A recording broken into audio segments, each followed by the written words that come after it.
নমস্কার। আজকের একটি বিশেষ খবর আমি আপনাদের সামনে রাখতে চলেছি। ভারতের ইতিহাসের অন্যতম নৃশংস সাম্প্রদায়িক হত্যাকাণ্ড অস্ট্রেলিয়ান খ্রিস্টান মিশনারি গ্র্যাহাম স্টেইনস এবং তার দুই শিশু পুত্র ফিলিপ ও টিমোথিকে জীবন্ত পুড়িয়ে হত্যার ঘটনায় দণ্ডিত দারা সিং আবারও খবরের শিরোনামে। কারণ প্রায় ২৫ বছরেরও বেশি সময় কারাভোগের পর তিনি অকাল মুক্তি বা রেমিশনের আবেদন করেছে। সম্প্রতি সুপ্রিম কোর্ট ওডিশা সরকারকে তার আবেদন নির্দিষ্ট সময়ের মধ্যে বিবেচনা করে সিদ্ধান্ত নিতে নির্দেশ দিয়েছে। তবে আদালত এখনও তার মুক্তির নির্দেশ দেয়নি। চলুন পুরো ঘটনাটি একবার দেখে নেওয়া যাক। গ্র্যাহাম স্টেইনস ছিলেন একজন অস্ট্রেলিয়ান মিশনারি, যিনি প্রায় ৩৪ বছর ধরে ওডিশায় কুষ্ঠরোগীদের সেবায় জীবন উৎসর্গ করেছিলেন। তিনি কুষ্ঠরোগীদের চিকিৎসা, পুনর্বাসন এবং সমাজে মর্যাদার সঙ্গে বাঁচতে সাহায্য করার কাজে নিয়োজিত ছিলেন।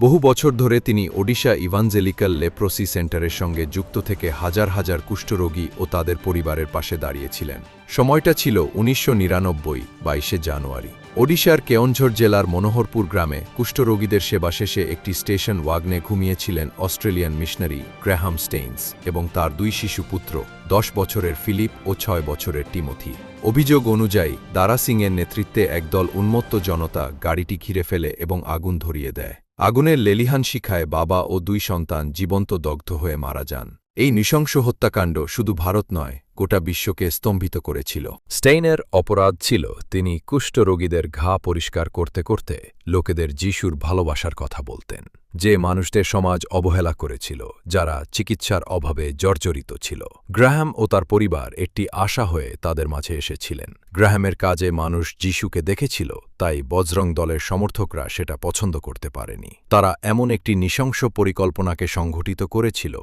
যা কেবলমাত্র একজন সেবককে নয়, তার দুই শিশু সন্তানের জীবনকে আগুনের শিখায় ছাই করে দিয়েছিল। গ্র্যাহাম স্টেইনস ও তার দুই ছেলে ফিলিপ ও টিমোথির এই জঘন্য হত্যাকাণ্ডে মোট ১৪ জনের বিরুদ্ধে চার্জশিট দাখিল করা হয়েছিল। মূল অভিযুক্ত ছিলেন দারা সিং, যিনি রবীন্দ্র কুমার পাল নামে পরিচিত, এবং মহেন্দ্র হেমব্রম। প্রাপ্ত তথ্য অনুযায়ী মহেন্দ্র হেমব্রম, যিনি গ্র্যাহাম স্টেইনস হত্যাকাণ্ডে দোষী সাব্যস্ত হয়ে যাবজ্জীবন কারাদণ্ড ভোগ করছিলেন, মহেন্দ্র হেমব্রম ২০২৫ সালের এপ্রিল মাসে ওডিশার কেওনঝর জেল থেকে ২৫ বছর কারাভোগের পর অকাল মুক্তি পান। একটি উল্লেখযোগ্য বিষয় হল, গ্র্যাহাম স্টেইনসের স্ত্রী গ্ল্যাডিস স্টেইনস হত্যাকাণ্ডের পর প্রকাশ্যে হত্যাকারীদের ক্ষমা করে দিয়েছিলেন। সেই ক্ষমার ঘটনা বিশ্বজুড়ে আলোচিত হয়েছিল, যা পরবর্তী সময়ে সুদর্শন হাঁসদাকে পরিবর্তন করেছিল।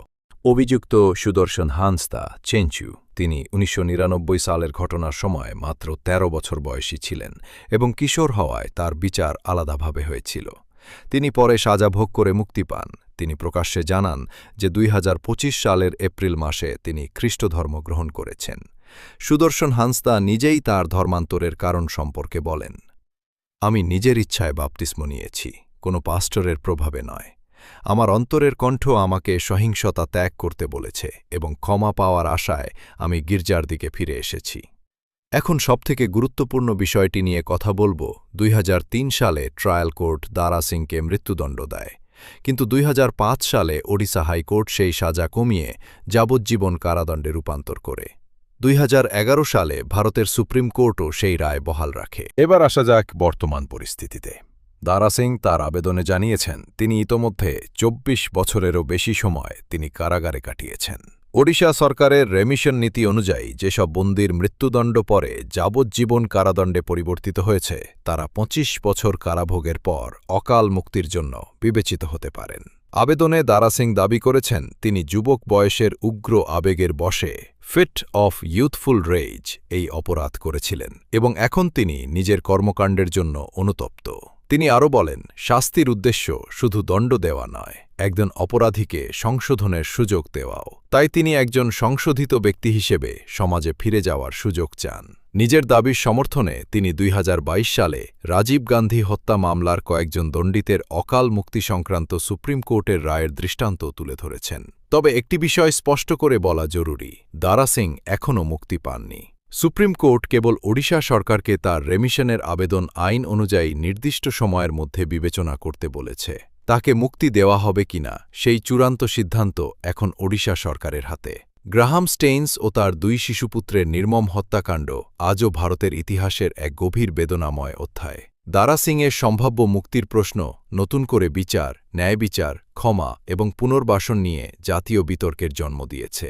গণমাধ্যমের বিভিন্ন প্রতিবেদনে বলা হচ্ছে দারা সিং ১৫ আগস্টের কাছাকাছি সময়ে মুক্তি পেতে পারেন। তবে আদালতের লিখিত নির্দেশ অনুযায়ী ওডিশা সরকারকে ১৯ আগস্টের মধ্যে তার রেমিশন আবেদন নিয়ে চূড়ান্ত সিদ্ধান্ত নিতে হবে।